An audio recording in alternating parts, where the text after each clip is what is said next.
Welcome back for part 5, nose contour.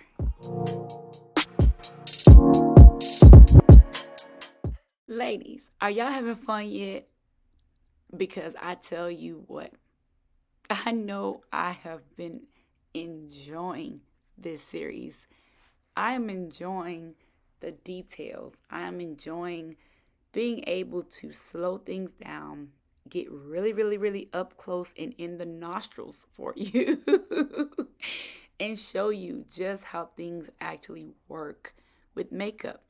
But to do it incrementally, just in case you may not have the time, to do it all at once. So I tell you what, this has been a really, really fun series for me. But now, if this is just your first time joining me on this makeup series, we have 4 more in front of this, and I appreciate you joining my channel. But if you stuck around for all 4 and you're now on part 5, ladies, tenacity. Remember, we're going for it and we're creating such a great look that we are going to just smash it when we walk in the door. Okay? Okay. Now, on to this nose sculpt, okay? Let me tell you something. Personally, contouring my nose is not my favorite thing because I feel like I already have like one of the best noses in the world, okay? Everybody should feel like they have a great nose. I know I do, right?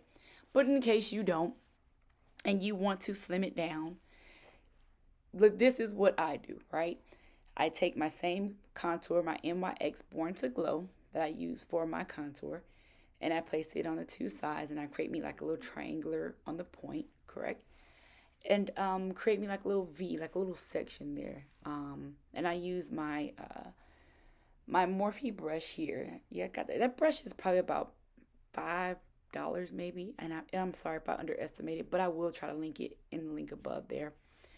And I kind of like blend everything out. Here I had put too much contour on, too much contour on, so I had to brush some off. But I take my time and I blended it very, very gently to make sure that I wasn't overpowering my nose and it wasn't looking too slim or too much different than what I normally look on a daily basis.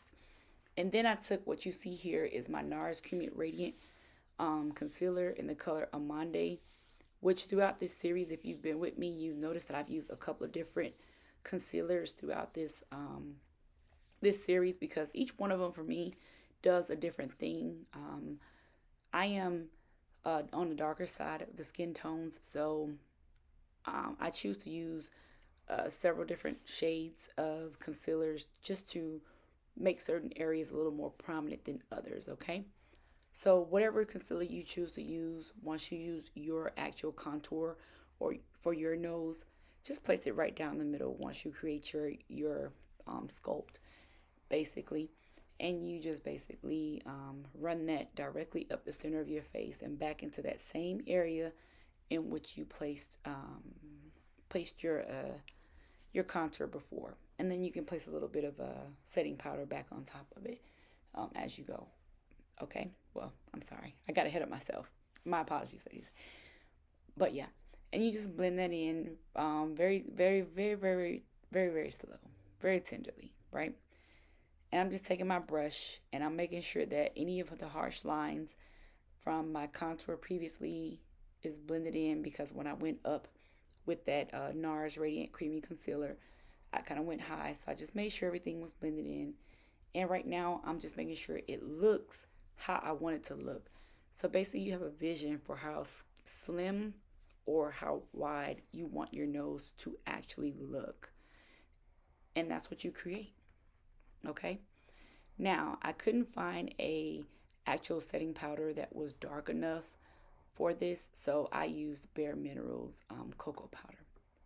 Yeah, and that's what I used to create my look. Now, on to setting powders, ladies. Part 6. Stick around. We're going to get through this, I promise.